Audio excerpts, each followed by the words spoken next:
Goeienaand, good evening, fellow South Africans and citizens of the world. Well, you have to give it to Cyril. Yeah, Cyril Ramaphosa. He really is a very devious politician. He's stirring up xenophobic attacks in South Africa at his rallies. And of course, that is now what is happening. And when you consider what people like Malema and Andili say about the white people in South Africa, the level of hate speech there is several factors, many factors higher than what Ramaphosa says in his speech, which has resulted in several deaths in Durban. Now, let's see what the situation is. A speech, by the way, I'll be attaching an example of what Ramaphosa is saying, and you can see for yourself the xenophobic attack, which has resulted in what's happening right now in South Africa. A speech recently made by South African President Cyril Ramaphosa is alleged to have sparked a new wave of xenophobic attacks in South Africa, which has left 3 dead in Durban. Political commentators and observers have roundly condemned Ramaphosa's tone and speech and accused him of shocking xenophobic flames in South Africa. As the election season heats up in South Africa, tensions are rising and caution needs to be exercised, and careful consideration must be taken with regard to words used by politicians.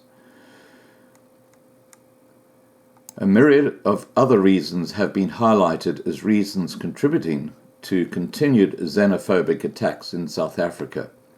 Poor service delivery and competition for resources ranks as top of the list. However, reckless comments and ill-advised speeches by political leaders have also been blamed for inciting, flaring up, and stocking up tensions.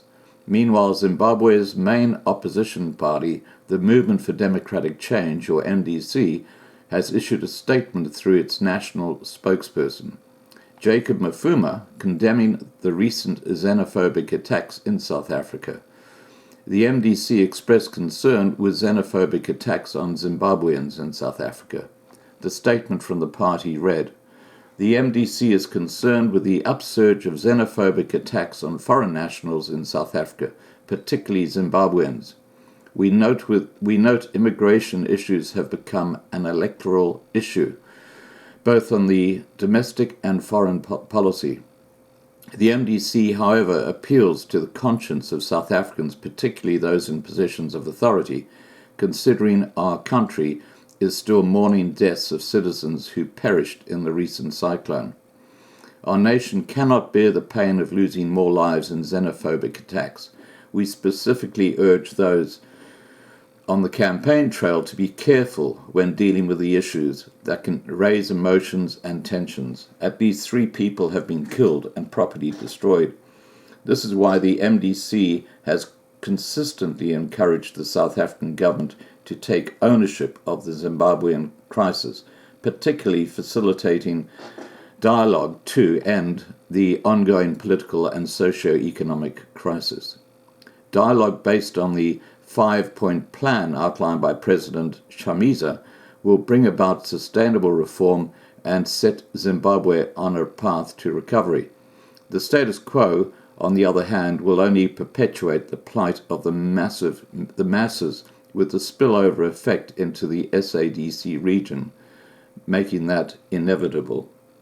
The MDC urges the Zimbabwean embassy in South Africa to be proactive in ensuring the safety of Zimbabweans in South Africa. There must be timely warnings in respect of the election, volatile locations, and travel advice. These updates must be regular and communicated through available popular platforms."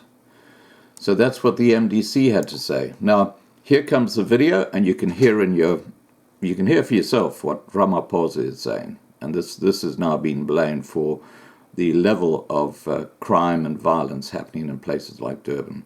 All right, guys, please remember to subscribe to be kept informed, and have a great evening. Bye for now. And everybody just arrives in our townships and rural areas and set up businesses without licenses and permits. We are going to bring this to an end. And those who are operating illegally, wherever they come from, must now know.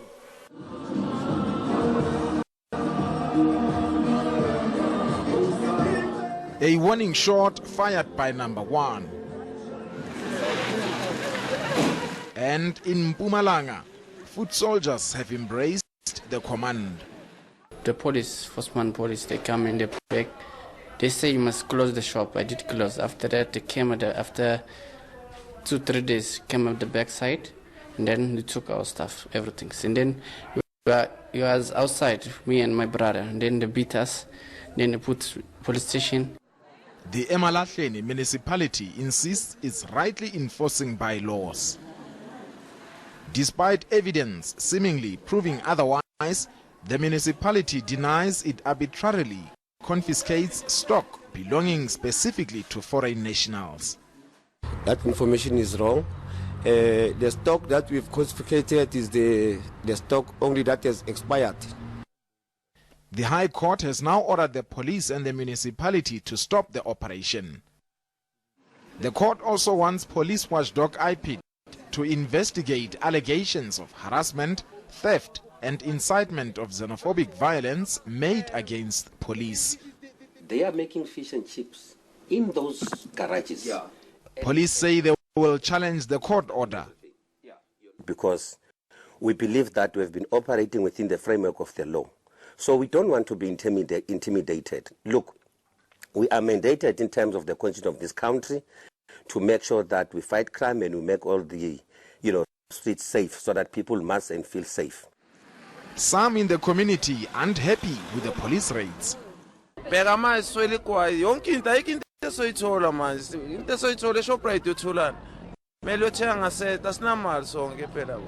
And our private passes and abo brabaning I saliphela vele sihlaleni sonke sincenga ngisho babafakile angabayi into khona yiba babafakile babakhiphelana manje asiphileni sonke nje. Now that one commitment of Ramaphosa's election campaign appears to be taking shape, at least in this township, the question is, will it be sustained beyond election day? Molo Kumulot, Vosman, Mpumalanga.